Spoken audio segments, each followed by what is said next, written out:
સુરતના બેસ્તાન ખાતે આવેલ જિલ્લા તાલીમ ભવનના ગ્રાઉન્ડ પર યોગની ટ્રેનિંગમાં તબિયત લથડિયા બાદ શિક્ષકનું મોત નિપજતા પરિવારમાં શોકની કાલીમાં છવાઈ જવા પામી છે।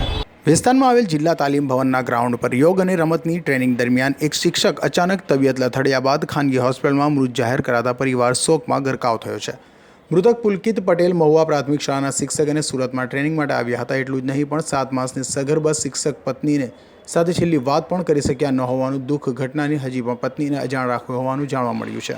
તો આ અંગે સાથી મિત્રોએ જણાવ્યું હતું કે સુરત જિલ્લાના વિવિધ શાળાઓમાંથી લગભગ 100 જેટલા શિક્ષકો સુરત બેસ્તાન ખાતે જિલ્લા તાલીમ ભવનમાં યોગ અને રમતની ટ્રેનિંગ માટે આવ્યા હતા। સવારે વોર્મ અપ કરતી વખતે અચાનક પુલકિતને કરશન પટેલને ઉપકા આવવા લાગ્યા હતા। પૂછપરછમાં નાસ્તો કરીને આવ્યો હોવાનું કહેતા થોડો આરામ કરવા કહેવાયું હતું। સવારે 9 વાગ્યે તકલીફ વધી જતાં નજીકના દવાખાને લઈ જવાયા હતા, જ્યાં પ્રેશર સહિતના તમામ ચેકઅપ બાદ આરામ કરવાનું કહેતા પુલકિત ગ્રાઉન્ડ પર આરામ કરી રહ્યો હતો। બસ થોડી જ વારમાં અચાનક ખેંચ આવી જતાં ડૉક્ટરને બોલાવવામાં આવ્યા હતા અને 108ની ખાનગી હોસ્પિટલમાં લઈ જવાતા મૃત જાહેર કરાયા હતા। વધુમાં મૃતક શિક્ષક પુલકિતના પરિવારમાં એકને એક દીકરો હતો અને એક બહેન નિવૃત્ત પિતા શિક્ષિકા પત્ની સાથે રહેતો હતો। હર્ષદ સેટા સાથે અઝર કુરેશી।